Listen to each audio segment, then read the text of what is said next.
cada vez que a gente vai meditando, a gente vai tirando aqui algumas revelações muito interessantes para nós.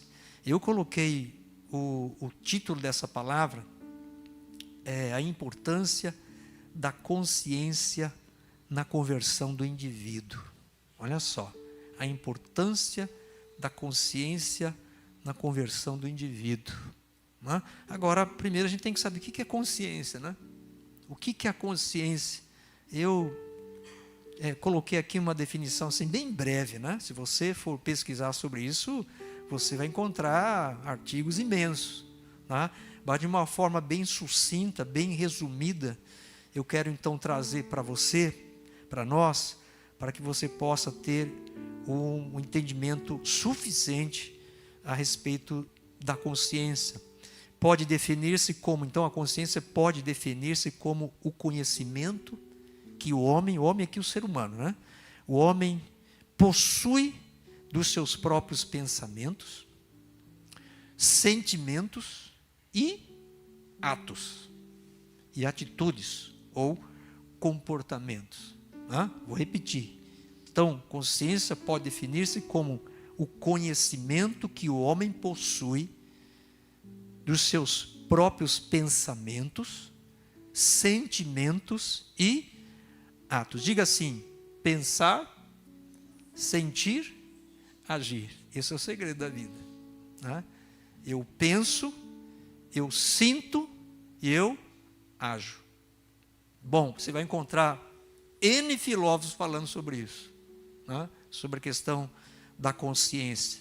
Então Deus nos criou um ser pensante. Nós pensamos, nós temos sentimentos, e o que nós pensamos e sentimos certamente vão nos conduzir a ações, a atos, a atitudes, a comportamentos, ou seja, a termos um estilo de vida, né? Um estilo de vida. Agora, esse estilo de vida pode ser bom ou, infelizmente, pode ser ruim, né? Então, é necessário que a gente tenha uma consciência muito bem apurada, muito bem aferida. E sabe por quem? Por Deus, pelo Senhor. O maior aferidor da nossa consciência é o Espírito Santo, é o Espírito de Deus. Ele que esquadrinha todo o nosso ser, né? Esquadrinhar significa investigar minuciosamente. O Espírito Santo, ele exerce essa função em nossas vidas, ele faz isso. E por isso que eu estou dizendo aqui que a importância da consciência na conversão do indivíduo. Se a nossa consciência não for aferida por Deus, pelo Espírito Santo de verdade, dificilmente a conversão genuína se processa. Vocês estão entendendo? Está dando para entender, queridos? Opa, né? Eu vou usar aqui uma conversa de Jesus com uma pessoa, com um personagem aqui da Bíblia. Isso aqui não é ilustração, aconteceu de fato. E eu sempre, quando eu vejo um texto onde Jesus conversa com as pessoas, eu fico prestando muita atenção. Não, tem segredos ali, tem detalhes importantes. E a gente vai ver que em toda conversa que Jesus teve com as pessoas, sempre procurou trabalhar com a consciência delas. Agora você está entendendo?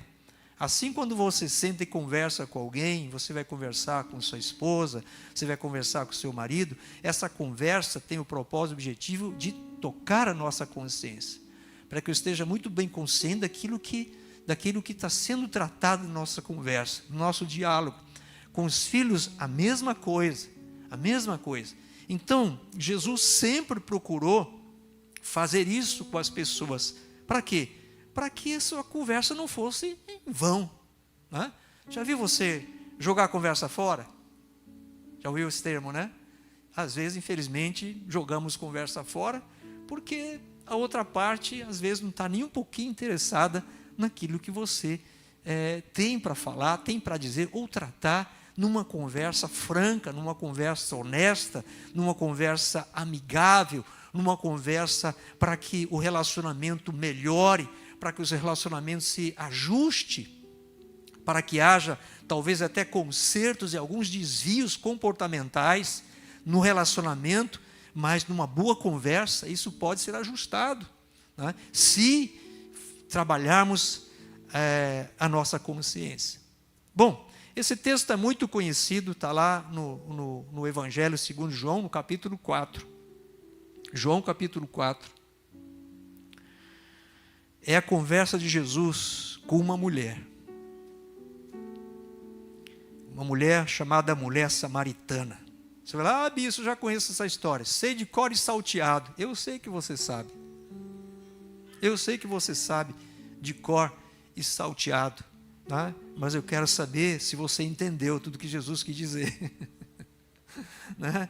Eu quero saber que lições você tira, e a gente vai entender aqui. Eu vou fazer uma leitura desde o início aqui do texto e vamos seguindo.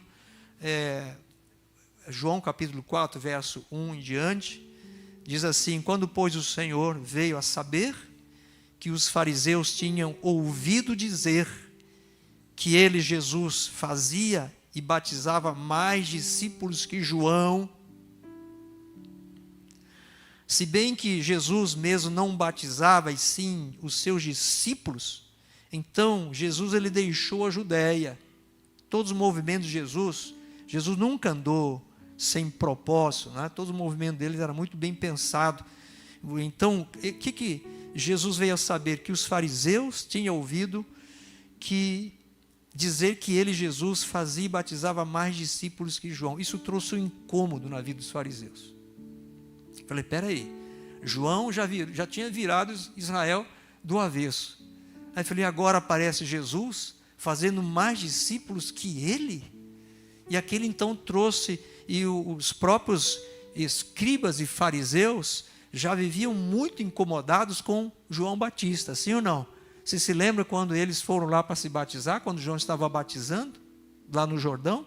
Que vinham pessoas de todos os lugares, toda a circunvizinhança, iam lá para se batizarem, e eram batizados publicamente, e publicamente confessavam os seus pecados, porque não faz sentido nenhum o batismo nas águas sem que a pessoa verdadeiramente tenha se arrependido dos seus pecados. Senão vai ser apenas um banho de rio, ou um banho de piscina, né? Ou um banho no mar. As pessoas batizam em tantos outros lugares, ou num batistério. Não. E aí apareceram os fariseus, escribas, querendo serem batizados também. Está lá, você vai encontrar isso lá em Mateus capítulo 4, se não me falha a memória o texto. Eles se apresentaram lá para serem batizados, porém, eles não confessavam pecados nenhum. Jesus então, aliás, João Batista, diz assim, raça de víboras, quem vos induziu a fugir da ira vindoura? Bom, então, Jesus então já batizava, apesar que os discípulos que batizavam, né, muito mais do que João Batista. E os escribas e fariseus, eles já tinham uma barreira, uma dificuldade com o profeta João Batista, e aqui também com o Senhor Jesus. E Jesus sabia que isso seria um motivo de um conflito, e Jesus não queria perder o seu tempo com conflitos, né? Ou seja, conversar com pessoas que não tinham interesse nenhum no que ele tinha para dizer. Por isso ele faz o quê? Ele sai, diz aqui, deixou a Judéia, ele deixa a Judéia e retira-se outra vez para a Galiléia. Meu amado, isso aqui nos ensina uma grande sabedoria aqui. Se você puder, né, se desviar do conflito, faça isso. Para que você vai? Você vai ao encontro do conflito? Para que você vai ao encontro de algo ou de alguém que você sabe que só vai conflituar com você? Seja sábio, desvia sua rota. Seja inteligente. Para que você vai se desgastar inutilmente? Por que Jesus iria se desgastar com esses fariseus? Porque Jesus sabia que seria somente desgaste, né? Emocional, desperdício de tempo, pérola jogada aos porcos, infelizmente. Então que Jesus, de maneira sábia, inteligente, para evitar qualquer conflito com esses fariseus, ele se retira da Judéia e vai para a Galiléia. Bom, para chegar até a Galiléia, ele está na Judéia, ele teria que atravessar o território de Samaria, que era o território que ficava bem no meio do território de Israel, né? É lá no norte a Galiléia, no centro Samaria e no sul a Judéia. Então era necessário passar, diz aqui no verso 3, né? Então deixou a Judéia, retirando-se outra vez para a Galiléia, e era-lhe necessário atravessar a província de Samaria. Chegou, pois, a uma cidade samaritana chamada Sicar, perto das terras que Jacó dera a seu filho José. Estava ali a fonte de Jacó. Cansado da viagem, assentara-se Jesus junto à fonte por volta da hora sexta, por volta de meio-dia, né? Um horário de extremo calor, muito calor. Jesus cansado da viagem, e a gente percebe que Jesus, mesmo cansado da viagem, ele se assenta ali, mostrando a humanidade de Jesus, né? Ele não era diferente de mim e nem de você, né? Jesus, ele foi 100% humano e 100% Deus, mas tudo que ele fez 100% homem, né? Filho de Deus. Bom, então cansado, da mesma forma como nós sentimos também cansaço, e às vezes queremos nos assentar, que você está cansado demais, e com sede, aqui Jesus senta junto à fonte, uma fonte de água, obviamente, e por volta de meio-dia. Bom, nisto veio uma mulher samaritana tirar água, e disse-lhe Jesus: dá-me de beber, pois seus discípulos tinham ido à cidade para comprar alimentos. Claro que Jesus, ele permanece ali com um propósito muito maior do que os seus discípulos, que isso está no texto lá na frente, lá adiante, mas não vamos ler todo o texto, ele é longo, né? Mas Jesus não fica em vão ali, apesar de cansado, ele se assenta, com sede, os discípulos vão lá para a cidade para comprar alimentos. Então lhe disse a mulher, Jesus então pede para ela, para que pudesse dar-lhe de beber. A mulher então, samaritana, disse para ele: como sendo tu judeu, pede de beber a mim, que sou mulher samaritana? Porque os judeus não se dão com os samaritanos. Bom, replicou Jesus: se conheceras o dom de Deus e quem é o que te pede. Deus amado, olha o que Jesus está dizendo: se conheceras o dom de Deus e quem é o que te pede, dá-me de beber, tu lhe pedirias e ele te daria água viva. Respondeu-lhe ela: Senhor, tu não tens com que tirar e o poço é fundo, onde pois tens a água viva? És tu porventura maior do que Jacó, o nosso pai, que nos deu o poço, do qual ele mesmo bebeu, e bem assim seus filhos e seu gado? Afirmou-lhe Jesus: quem beber desta água tornará a ter sede. Aquele, porém, que beber da água que eu lhe der, nunca mais terá sede. Pelo contrário, a água que eu lhe der será nele uma fonte a jorrar para a vida eterna. Disse-lhe a mulher: Senhor, dá-me dessa água, para que eu não mais tenha sede, nem precise vir aqui buscá-la. Obviamente que ela não entendeu o que Jesus estava querendo dizer, né? Tampouco sabia ela quem era ele, quem é que estava lhe pedindo de beber água. Então, mas a gente vai ver aqui que todo o objetivo, o propósito dessa conversa, né? Jesus tinha um foco, Jesus tinha um propósito, Jesus tinha um objetivo, que era alcançar o coração dessa mulher. E esse é o objetivo, o propósito de Deus até hoje: alcançar o meu coração e alcançar o teu coração também, querido. Toda conversa que Deus tem com a gente, toda conversa que temos, todo o diálogo, o objetivo, o propósito é Deus então alcançar o nosso coração, tocar em nossa consciência, despertar a nossa consciência para a nossa realidade, para a vida que nós estamos vivendo. para que possamos avaliar se está correta a nossa vida, se a nossa vida está verdadeiramente ajustada com o plano de Deus, com o propósito de Deus, que Deus estabeleceu para mim, para você e para nós, meu amado. Bom, então a conversa vai se desenrolando aqui, e ela então não sabia, primeiro, quem é que estava conversando com ela, e não sabia de que água que Jesus estava falando. Ela estava achando que era uma água mesmo, que ela ia beber e ia matar a sede dela. Eu falei, então me dê dessa água, para que eu não precise vir aqui buscar de novo essa água. E ali no verso 16, que é onde eu quero entrar hoje, que são as novas revelações, ou informações que comecei a tirar desse texto. Eu falei, meu Pai amado. Então Jesus fala para ela, vai, chama teu marido e vem cá.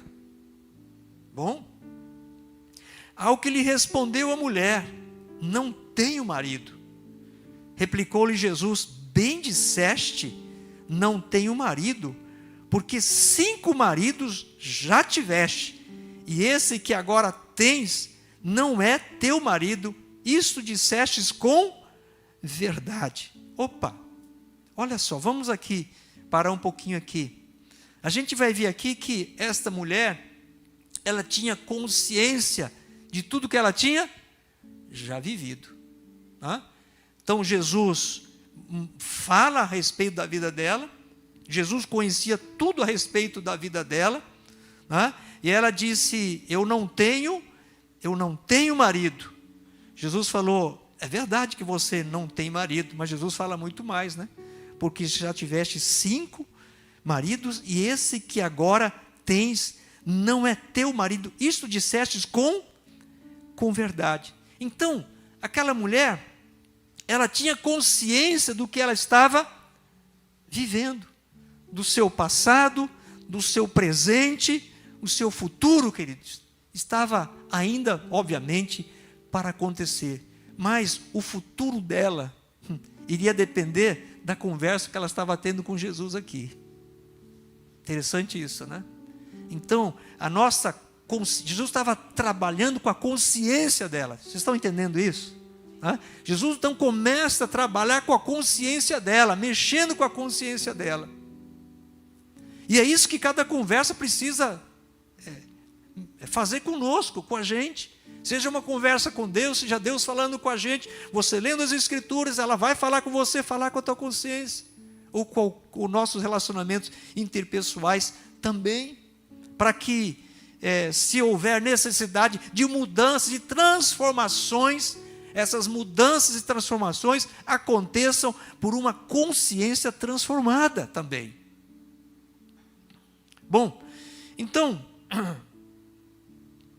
quando Jesus fala para ela que ela já tinha tido 5 maridos, e o que ela tinha naquele momento não era o marido dela, olha o que essa mulher diz. Ela disse assim, Senhor, disse-lhe a mulher, vejo que tu és, o quê? Profeta. Ah, Senhor. Bom, a gente vai entender aqui, que ela poderia ter dito para Jesus, sabe o que? Você vai ver que a consciência dela ainda não estava plenamente tocada. Porque quando Jesus diz para ela, você já teve 5 maridos, e o que você tem agora não é teu. Ela estava vivendo com um homem, que era o quê? Marido de outra mulher. Quando Jesus fala isso para ela, diz, vejo que tu és profeta. Ela poderia ter dito para Jesus assim, eu vejo que eu sou uma mulher bem pecadora. Por que ela não se colocou como pecadora? Porque sua consciência não tinha sido tocada ainda. Vocês estão entendendo? Como estão entendendo isso? Né? É muito importante que a gente entenda isso. Porque se ela tivesse a consciência do que ela estava vivendo no seu presente, era uma vida de pecado, ela cairia de joelhos ali. E diria, Senhor, bem disseste a verdade, Senhor. Tudo a meu respeito, o Senhor sabe tudo de mim.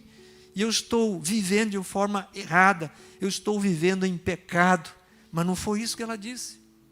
Ela simplesmente olhou para Jesus e disse então a Jesus: vejo que tu és profeta. Meu Deus. E em seguida ela entra aqui numa conversa que a gente vai ver aqui, sabe conversa de quê? Conversa de religiosidade. Porque a religiosidade, ou você ser apenas religioso, você apenas viver liturgias religiosas, isso não mexe com a tua consciência quando se trata de pecados. É muito forte essa palavra aqui. Né? Essa palavra aqui é muito interessante. Você vê que ela diz assim: veja que tu és profeta, e em seguida ela entra numa conversa de religiosidade. Porque quem não tem consciência de pecado vai conversar sobre religiosidade. Ela não fala sobre arrependimento. Você está entendendo? Apesar de estar vivendo errado, de estar vivendo em pecado, ele não fala de pecado, porque ele não reconhece na sua própria vida. Sua consciência ainda não o convenceu. Ainda que Jesus tenha apontado, ainda que Jesus tenha mostrado para ela, mas ela precisava se despertar na sua própria consciência. Jesus estava dando para ela uma oportunidade, e Deus é assim, e Deus é glorioso, Deus é gracioso, Deus é maravilhoso. Ele vai nos confrontar, Ele vai mostrar nossos erros, nossos pecados, nos dando a oportunidade para que a nossa consciência reconheça os nossos erros e pecados, nossas iniquidades. Bom, mas a gente não vê essa mulher fazendo isso aqui, né? E então ela entra, ó Deus amado, Senhor, ela entra nessa conversa aqui de religiosidade.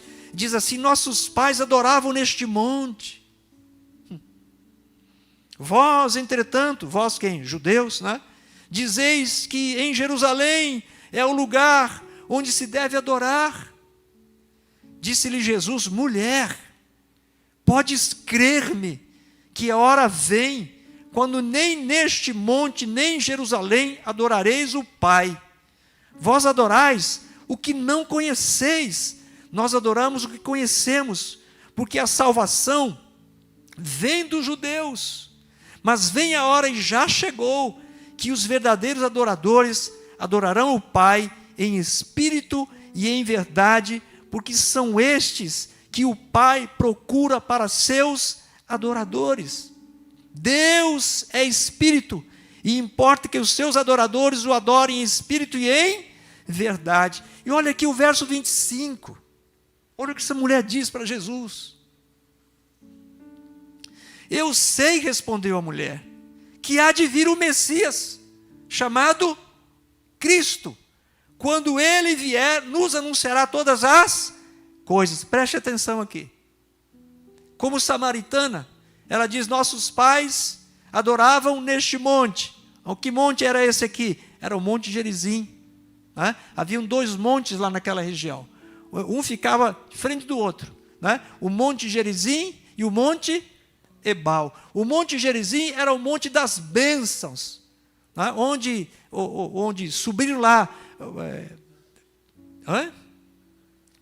alguns das tribos de Israel. Eles foram divididos, né?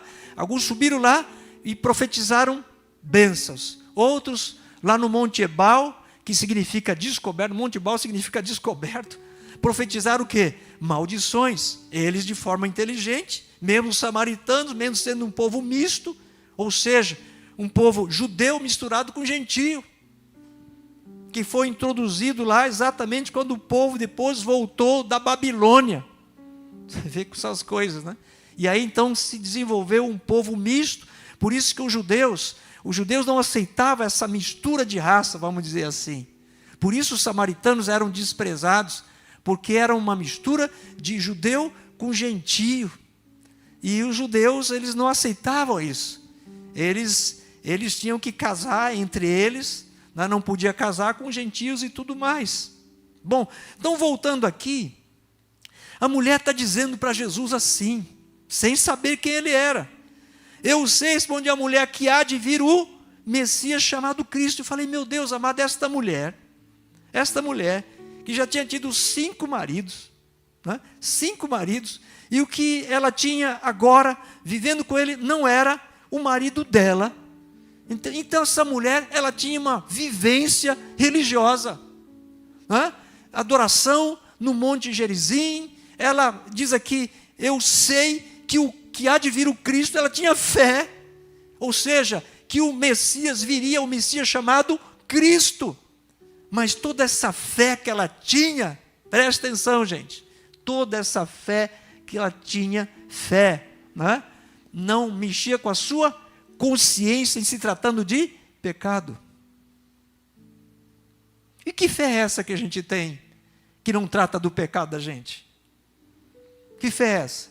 Tem alguma coisa então equivocada com essa fé, que não me traz consciência do meu erro, que não me traz consciência do meu pecado, eu achar que está tudo bem, que está tudo certo, vivendo, e que como essa mulher estava vivendo, talvez você não esteja vivendo um contexto como esse, porque isso aqui vale para homem também, né?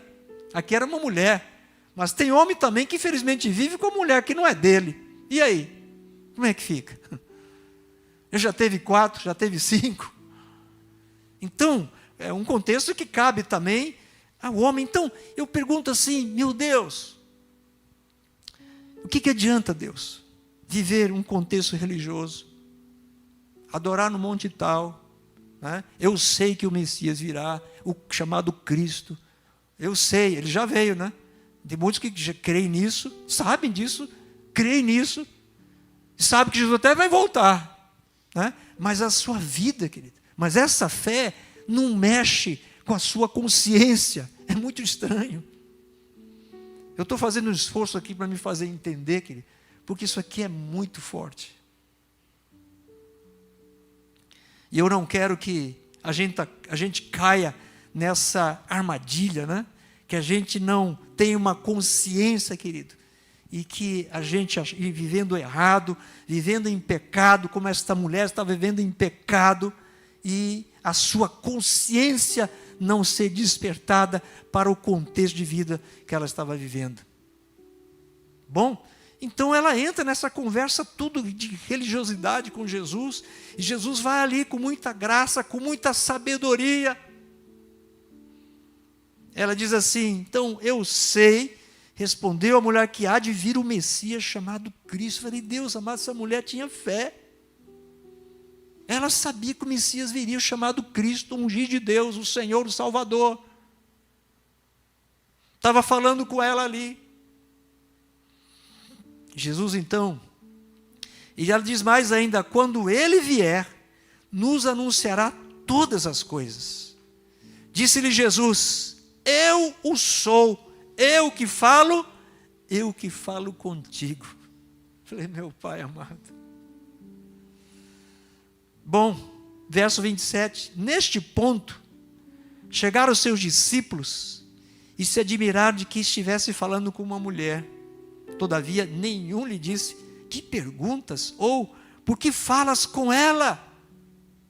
Bom, o que essa mulher faz? Quando Jesus diz para ela, quando ela diz, né, que eu creio que há de vir o Messias chamado Cristo, quando Ele vier, vos anunciará todas as coisas. Jesus diz, eu sou o que falo contigo. Diz aqui verso 28, quanto a mulher deixou o seu cântaro, ela ficou então impressionada, né? Largou ali seu cântaro, ouviu toda a conversa, foi à cidade e disse àqueles homens, vinde comigo e vede um homem. Ela chama Jesus aqui de quê? Um homem. Ela já conhecia o Cristo verdadeiramente? Ainda não. Ainda não. Ela ouvia ainda, ela ainda tinha o quê? Dúvidas. Ela ainda tinha o quê? Incertezas. Mas ela achou, peraí, chamou-o de profeta. Jesus é muito mais do que profeta, né? Jesus é o Messias. Jesus é o Messias chamado Cristo, como ele mesmo diz, como essa mulher disse que ela cria que o Messias viria, o Messias chamado Cristo. Jesus, eu sou, eu que falo com você, eu estou aqui falando com você. Vocês já entenderam, perceberam o tamanho do privilégio dessa mulher ter esse encontro pessoal com Jesus? Então isso aqui vai nos ensinando também, religiosidade apenas não resolve, eu preciso ter verdadeiramente encontro pessoal com Cristo, eu preciso verdadeiramente conhecê-lo, eu preciso ter a revelação de fato de quem Ele é, e o que Ele faz na minha vida, e só Ele de fato pode fazer. Só Ele verdadeiramente pode te salvar. Esta mulher então ouve tudo isso, ela fica curiosa, em dúvida. Ele falou tudo da minha vida, né, como que eu vivia, que eu já tive 5 maridos, e o que eu tenho agora não é meu marido, ele sabe tudo de mim, e agora ele disse que ele é o Messias, o Cristo, e ela saiu correndo. Foi lá contar para os homens daquela cidade chamada Sicar, né? Era Sicar o nome da cidade, ali da província de Samaria. Então, ela sai correndo, deixa o seu cântaro, foi à cidade, disse àqueles homens: vinde comigo e vede um homem que me disse tudo quanto tenho feito. Será este porventura o Cristo? Ela lança uma pergunta. Será este porventura o Cristo? E saíram, pois, da cidade, e vieram ter com ele. Então, aquilo que ela fala lá para aqueles homens, desperta o quê? Uma curiosidade também neles, né? Então, vamos lá conhecer esse homem. Quem é esse homem? Então, será porventura o Cristo? Ora, então, esses outros homens também, que provavelmente conviviam com ela, que viviam em pecado com ela também, da mesma forma como ela, eram também homens que viviam todo esse contexto religioso daquela região, obviamente. Adoravam no Monte Gerizim, também criam que o Messias viria, o chamado Cristo. Eu falei: vamos lá ver então se é ele mesmo. Eu imagino que eles devam ter pensado da mesma maneira, e foram, saíram, pois, da cidade, e vieram ter com Jesus. Bom, vamos lá para a gente ir fechando aqui. Vou ser breve hoje. Verso 39, diz assim: muitos samaritanos daquela cidade creram nele. Nele quem? Em Jesus, em virtude do testemunho da mulher que anunciara: ele me disse tudo quanto tenho feito. Vindo, pois, de Samaria. Então eles acreditaram, falaram: mas se ele sabia tudo ao teu respeito, eles acreditaram que de fato o que a mulher estava dizendo era verdade. E ele então, vindo, pois, samaritano ter com Jesus, pediam-lhes que permanecesse com eles. E ficou ali 2 dias. Eu pergunto para você, imagina você 2 dias de conversas com Jesus. Se ele não vai mexer com você. Se ele não vai mexer com a tua consciência. 2 dias. Eu estava vindo com a Ana no carro, eu estava comentando para ela, falei: Ana, vou pregar sobre a mulher samaritana, mas aquela parte que, quando Jesus fala tudo da vida dela, que ela diz assim: vejo que tu és um profeta. Por que ela não disse assim: eu vejo quanto eu sou uma mulher pecadora? Ela podia ter dito isso, mas não falou. Você vê, né? Por quê? Porque a sua consciência ainda não tinha sido tocada como precisava. Ela tinha consciência do que ela estava vivendo, mas tudo que ela estava vivendo, mas que ela estava em pecado. Meu amado, eu posso dizer isso por mim. Eu vivia uma vida de pecado sem conhecer a Cristo. Eu achava que está tudo bem, tudo certo, normal. Está normal. É normal viver assim. Normal ter esse tipo de comportamento. É o que eu pensava, porque não tinha sido tocado aonde? Na minha consciência, nesse sentido. Só um que poderia me mostrar Deus. Só um que poderia me mostrar o meu Salvador, o meu Senhor Jesus. Então, quando os samaritanos pediram para Jesus ficar ali, ele permaneceu ali 2 dias. E 2 dias de conversa, falando com eles, trabalhando com eles, trabalhando com a consciência deles. E diz aqui o texto, verso 40 do capítulo 4: vindo, pois, então os samaritanos ter com Jesus, pediam-lhe que permanecesse com eles, e ficou ali 2 dias. E verso 41: muitos outros creram nele, por causa da sua palavra. Opa! Por causa da sua palavra. E diziam à mulher: já agora não é pelo que disseste que nós cremos, mas porque nós mesmos temos ouvido e sabemos, olha aqui, e sabemos que este é verdadeiramente o Salvador do mundo. Deixou de ser o quê? Um homem qualquer. Ah, encontrei um homem. Opa, aquela mulher não sabia. Ela não tinha ainda compreensão, entendimento pleno. A sua consciência não havia ainda sido descortinada para quem era Jesus. Tá? Ou seja, estava ali diante dela o único que poderia salvá-la daquela vida que ela estava vivendo. O único que verdadeiramente poderia libertá-la, porque aquilo era uma prisão na vida dela. Ela já tinha tido 5 maridos. E estava com outro ali que não era o marido dela. Aquilo era uma prisão. Ela vivia aprisionada.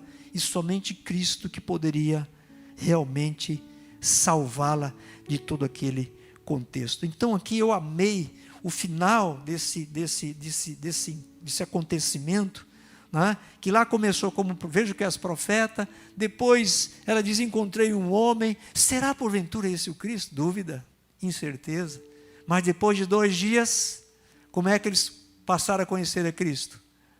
Como, meus amigos? Como Salvador.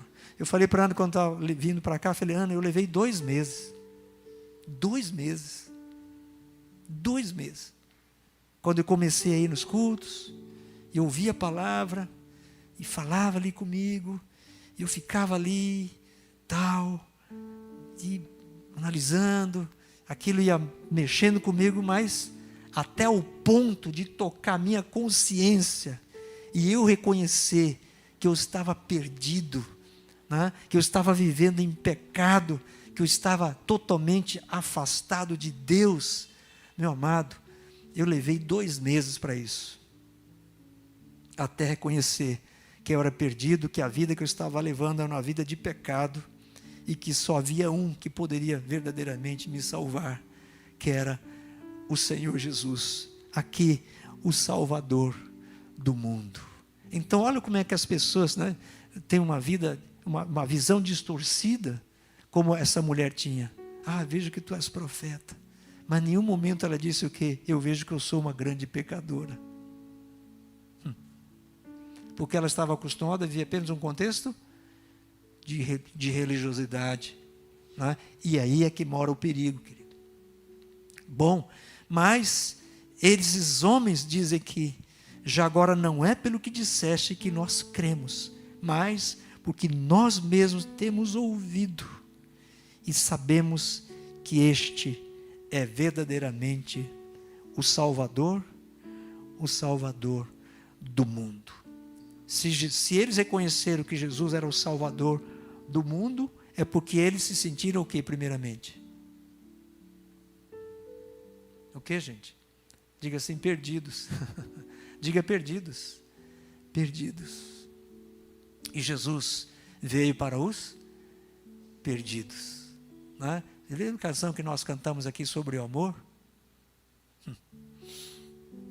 É isso aí.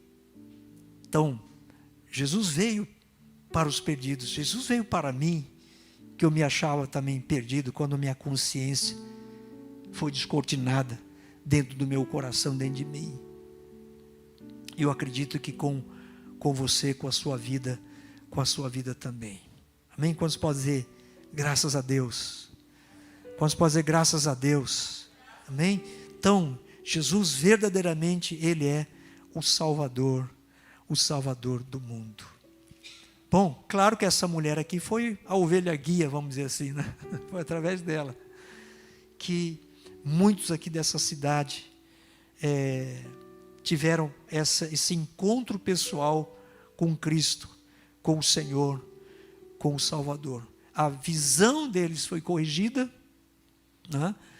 Toda a visão distorcida, e verdadeiramente aquele em quem eles criam, mas apenas viviam um sistema litúrgico, religioso, e aprisionados em pecados, isso acaba tudo na vida deles. A partir do momento que reconheceram Jesus, o Salvador de suas vidas. Amém? Graças a Deus. Nós vamos fechar.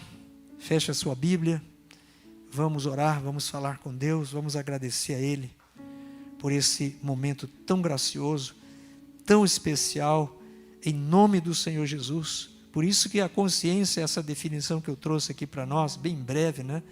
É exatamente isso, né? Que se define como o conhecimento que o homem possui dos seus próprios pensamentos, o que a mulher pensava, né? Dos seus sentimentos e dos seus atos. Né?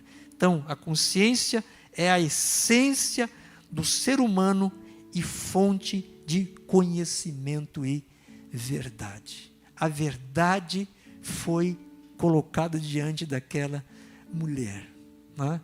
A verdade que era Jesus, conhecia tudo a respeito dela. Por isso Jesus diz, conhecereis a verdade e ela vos libertará. Jesus fala para aquela mulher o que era a verdade a respeito da sua vida, uma verdade de pecado, né? Mas Jesus estava ali exatamente para salvá-la, para ser o salvador da sua vida, e graças a Deus se tornou não somente dela, mas também de todos aqueles homens que passaram a ouvir Jesus, que ouviram Jesus naqueles 2 dias intensos. Amém? Feche seus olhos, curva sua cabeça. Deus amado Pai, nós te damos graças. Obrigado, Senhor, pela tua graça. Obrigado, Deus, porque eu tenho absoluta certeza que cada um que está aqui hoje teve um encontro pessoal contigo. E verdadeiramente esse encontro precisa acontecer com cada indivíduo, com cada pessoa, Senhor. Como você encontrou esta mulher. A princípio ali sozinha, depois ela volta, Senhor, e traz muitos com ela daquela cidade. Homens semelhantes a ela, pecadores tanto quanto ela, Senhor. Mas 2 dias ali, Senhor, de conversas, a consciência deles, meu Deus, foi descortinada. E eles reconheceram que eram tão pecadores quanto ela, Senhor. E te viram como o Salvador do mundo, que somente o Senhor que poderia dar a eles, aquela mulher e aqueles homens, uma nova vida, Senhor. Sim, meu Deus amado. Obrigado, Senhor, nós te louvamos, te bendizemos, te exaltamos, por cada um que está aqui presente, ó Deus amado, a quem o Senhor se revelou como o Messias, o Cristo, o ungido, o Salvador do mundo, Senhor. Obrigado, Deus. Obrigado, Senhor. Aqueles que o Senhor se revelou, que estão conosco online agora, ao vivo. E aqueles, meu Deus, que vão entrar em outro momento, em outro horário. Quando ouvirem essa palavra, ó Deus amado, se alguém entrar, Senhor, a quem o Senhor não se revelou ainda como o Salvador do mundo, revela-te, Senhor. Deus, toca as suas vidas, toca seus corações. Fala, meu Deus, as suas consciências. Assim, Jesus, como o Senhor falou para aqueles homens e mulheres que levaram aquela mulher, Senhor, que foi pega em flagrante adultério, arrastada até o Senhor. O Senhor estava lá no templo sentado, ali ensinando, e aquele alvoroço de repente acontece, aquela mulher arrastada, puxada pelos cabelos, meu Deus, para ser julgada à morte, ser apedrejada até a morte. Mas o Senhor disse que não tem pecado, atira a primeira pedra. Meu Deus, o Senhor deu uma pedrada na consciência de cada um deles. Eles que levaram uma pedrada na consciência deles, Senhor. E diz lá que todos acusados pela própria consciência, Senhor, meu Deus, largaram suas pedras, viraram as costas e foram embora. Apesar de estarem conscientes do pecado, Senhor, mas não tiveram coração para se arrependerem. Ó Senhor, que infelicidade. Meu Deus, que tristeza. Senhor, que perda de uma grande oportunidade de salvação que aqueles homens tiveram. Senhor, começando pelos mais velhos, mais jovens, está escrito lá em João capítulo 8, Senhor. Ali o Senhor tocou na consciência de todos eles, Senhor. Mas mesmo conscientes do pecado, tanto é que largaram as pedras, mas não tiveram coração, Senhor, para se arrependerem. Então, Senhor, a gente entende que quando a nossa consciência ela é tocada em relação aos nossos pecados, precisa imediatamente ser acompanhado de um arrependimento genuíno, verdadeiro, para que haja salvação, Pai. Senão, as pessoas serão como aqueles que vão virar as costas e vão embora, Senhor, com os seus pecados em seus corações.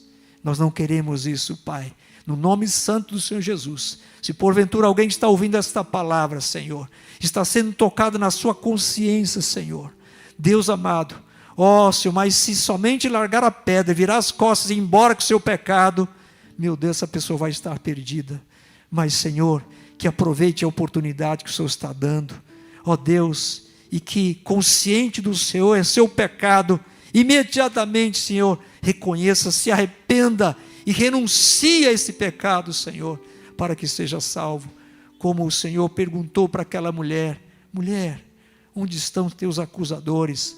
Não te condenaram? Eu também não te condeno, vá e não peques mais. O Senhor deu a ela a oportunidade, meu Deus, porque consciente ela já estava do seu pecado, mais do que consciente, meu Deus, arrastada para a morte, ela estava mais do que consciente, mas precisava também da oportunidade de se arrepender, Senhor, para que pudesse verdadeiramente viver uma nova vida. E, Senhor, um coração transformado, uma consciência transformada, uma consciência, meu Deus, que vai acusar do erro do pecado, mas imediatamente será acompanhado de um genuíno, verdadeiro arrependimento, meu Pai, para abandono da vida errada, da vida pecaminosa, meu Deus, para a glória de Deus, para a glória do Senhor, em nome de Jesus Cristo, para a honra e glória do nome do nosso Deus. Quantos podem dizer amém? Aleluia, glória a Deus, em nome do Senhor Jesus. Eu já falei aqui, outra vez, que a nossa consciência pode fazer duas coisas com a gente. Talvez seja um shortzinho interessante isso aí. A nossa consciência pode fazer duas coisas conosco. Primeiro, ou vai te aproximar de Deus para você se arrepender e você corrigir a sua vida, de verdade ser salvo, ou vai te afastar de vez dele. Como aconteceu, infelizmente, com aqueles que levaram aquela mulher arrastada pelos cabelos para ser julgada e condenada à morte. Eles foram acusados pela consciência, deveriam se arrepender, tiveram oportunidade, mas viraram as costas e foram embora. Então, quando você entender que a tua consciência te acusa, você tem duas possibilidades de você. Ou você se aproxima de Deus e corrige isso na sua vida, ou você vai se afastar dele muito mais ainda. E encerro aqui. Amém? Glória a Deus. Nós vamos ter o nosso momento, nosso tempo, que nós vamos adorar o nosso Deus. Vamos honrar o nosso Deus. Vamos nos alegrar na presença dEle. Vamos reconhecer a bênção dEle sobre nós. A bênção da providência. A bênção do sustento. A bênção de Deus sobre nós, sobre o nosso trabalho. E vamos honrá-lo com os dízimos, com as ofertas e com os parceiros de Deus, que são de Deus, são dele em nome do Senhor Jesus. Amém? Você que está aqui presencial, você tem envelope na sua cadeira que você pode pegar, preencher, coloque aí seu nome, coloque ali, se é dízimo, marque ali no quadradinho ali, onde está dízimo, coloque o valor, simplesmente para o nosso controle, ou se oferta, ou se é um parceiro de Deus, ou de repente se você está pagando um voto que você fez, um compromisso que você fez de celebrações, talvez em janeiro, nossas celebrações proféticas, ou qualquer outra reunião, que porventura você tenha feito um voto financeiro com Deus, e você está apto a cumprir, então coloque isso direitinho, tá bom? E você que está conosco online, obviamente, você não tem envelope, né? Mas você tem as ferramentas ali à sua disposição, que você pode então usar o Pix, tanto para dízimo, para oferta, como também para a parceria de Deus. E tem também a descrição das contas aqui no rodapé do seu vídeo, tá bom? Vamos então ficar em pé para a gente orar e a gente ir fechando, encerrando, lembrando antes da bênção sobre os dizimistas, ofertantes e parceria de Deus. Lembrando então, terça-feira temos culto na nossa campanha do mês de abril, Sinais de Deus para a sua vida. É uma campanha baseada no livro do nosso bispo Rodovalho, né, que fala sobre os sinais de Deus. É uma campanha muito interessante, tem sido interessante as nossas terças-feiras. E quarta-feira então o congresso de mulheres, começando 9h30 da manhã, tá bom? Você pode fazer a sua inscrição pelo aplicativo Sarah Church. E dias 3 e 4, aliás, ciência e fé, e domingo, a Santa Ceia do Senhor. No domingo de manhã, logo após a Santa Ceia, o quebra de maldições. Tá bom? Nós voltamos a fazer o quebra de maldições. E o quebra de maldições será apenas presencial. Ele não será transmitido. Então, você que está conosco online, e vocês estão aqui também presencial, você precisa passar por fazer um quebra de maldições, fazer uma limpeza da sua vida, espiritualmente falando. Então, esteja conosco no próximo domingo, logo após a Santa Ceia. Começa por volta de 11h30 da manhã. Nós terminamos o culto de Santa Ceia 11h30, depois o quebra de maldições. Tá bom? Pai, nós te agradecemos por cada dizimista, cada ofertante, cada parceiro de Deus, Pai. Obrigado pela bênção da tua providência, teu sustento, Deus, Pai. Que as famílias tenham mais do que o suficiente. Que assim seja, Pai, em nome de Jesus. E lembramos a Ti, meu Deus, os irmãos estão desempregados. Tu possas, meu Pai, abrir uma nova porta de emprego para eles. Um emprego melhor, um salário melhor, um salário, meu Deus, que vá suprir todas as necessidades da família, Senhor.